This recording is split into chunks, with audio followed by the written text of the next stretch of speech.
आखिर पता चल ही गया किस चीज ने खींचा टाइटन पनडुब्बी को टाइटैनिक के मलबे के पास, और ठीक उसके आसपास हुआ इम्प्लोजन और पनडुब्बी अंदर ही अंदर चिपक गई और साथ ही चीथड़े उड़ गए अंदर बैठे अरबपतियों के।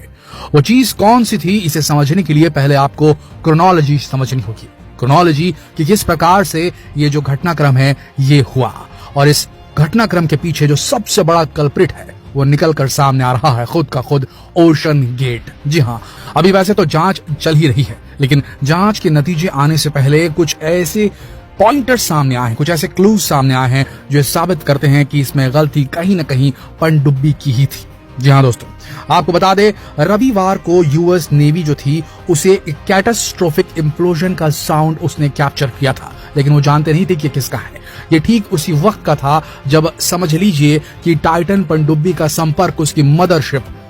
पोलर प्रिंस से टूट गया था। जी हाँ दोस्तों, टाइटन पनडुब्बी जिसके अंदर 5 अरबपति सवार थे, वो एक मदरशिप के साथ समंदर में चल रही थी। मदरशिप सतह के ऊपर रहती थी, पोलर प्रिंस उस मदरशिप का नाम था, और उससे कनेक्टेड जो ये सबमरीन थी ये नीचे उतरी थी टाइटन नाम की, मलबा देखने के लिए, टाइटैनिक के रैकेज का टूरिज्म करने के लिए।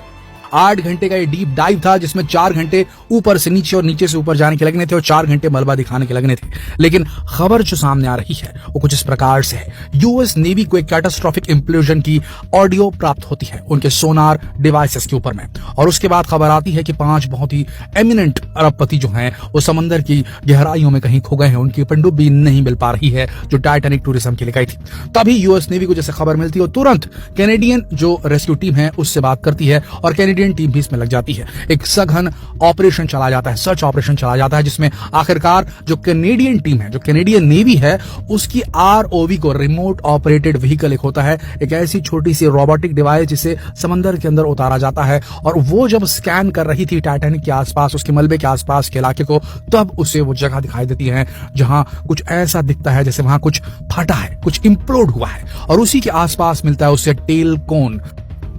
टाइटन पनडुब्बी का पिछला हिस्सा जिसमें 5 अरबपति सवार थे। और उसके बाद सारी चीज एकदम साफ हो जाती है, क्योंकि जो व्यास था, जो सरकमफरेंस था जहां पर वो इंप्लोड होने वाली जगह थी। देखिए दोस्तों, जिस प्रकार से सतह में हम चलते हैं, जमीन पर हम चलते हैं तो लोगों के फुटप्रिंट लिए जाते हैं, उसी प्रकार से जो अनछुई जगह है, समंदर की तलहटी एक अनछुई जगह होती है, वहां कोई चलता नहीं है, लेकिन वहां कोई मार्क बना रहे तो डेफिनेटली उसका बहुत बड़ा सिग्निफिकेंस होता है। तो कुल मिलाकर जो वहां फटने का, जो इंप्लोड होने के जो निशान थे वो साफ दिखा रहे थे, जो साइज था इंप्लोजन को बिल्कुल पनडुब्बी के साइज से मैच खाता था, और वहां टुकड़े मिलना शुरू हो गए पनडुब्बी के, जिससे ये कयास लगाए गए कि अंदर बैठे जो लोग थे उनका बचना और उनका मिलना दोनों मुश्किल है, क्योंकि जिस प्रकार की लहरें समंदर के ऊपर चलती हैं और वो किसी भी चीज को सैकड़ों किलोमीटर दूर तक फेंक सकती है, ठीक उसी तरीके से समंदर के नीचे काफी दबाव और प्रेशर रहता है, और यहाँ जो करंट चलता है, यहाँ जो अंदर ही अंदर लहरें चलती हैं, वो बड़ी से बड़ी चीज को कईयों किलोमीटर तक आगे पीछे कर सकती है। तो ऐसे में उनका शरीर जो है मिलना बेहद मुश्किल। लेकिन यहाँ पर जो सबसे बड़ा खुलासा हो रहा है वो ये हो रहा है कि एक बाप बेटा, एक और अरबपति बाप और उसका बेटा,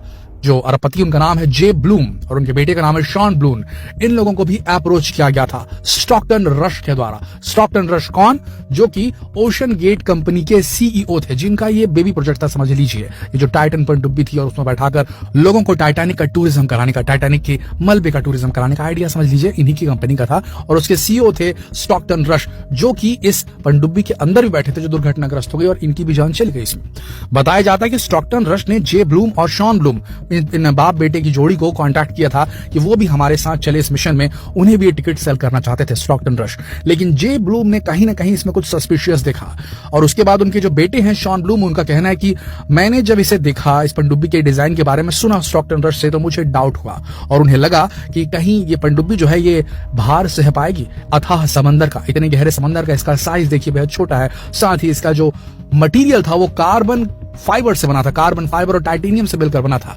और खुद स्टॉकटन रश ने, और ऐसे कई सारे वीडियोस भी इंटरनेट पर अवेलेबल हैं जहां स्टॉकटन रश कहते हुए सुने जा रहे हैं कि हम रूल्स ब्रेक कर रहे हैं, हम ऐसे मटेरियल की तलाश में हैं जो ऐसी पनडुब्बी बनाए जो कम बजट में हमें समंदर की सतह के नीचे, एकदम नीचे तलहटी तक लेकर जाए, और उसमें उन्होंने सफलता प्राप्त कर ली है, ऐसा उनका कहना था। बाद में जे ब्लूम, जब उनका इंटरव्यू सामने आया, ये जे ब्लूम और शॉन ब्लूम थे, ये भी उस पनडुब्बी में सवार होने वाले थे, लेकिन एंड टाइम इन्होंने टिकट लेना अपना कैंसिल कर दिया और इन्हीं की जगह पाकिस्तानी बिजनेसमैन शहजादा दाऊद और उनके बेटे 19 साल बेटे थे उनके, वो शामिल हुए उसमें और वो अब नहीं रहे। तो जब ये खबर उन्होंने पढ़ी जे ब्लूम और शॉन ब्लूम ने कि जिस सीट पर शायद वो दोनों होने वाले थे, ये दोनों बाप और बेटे होने वाले थे, उनकी जगह कोई और बाप बेटा शहीद हो गया है इस पनडुब्बी की जो है एक्सीडेंट में, तब वो सामने आया।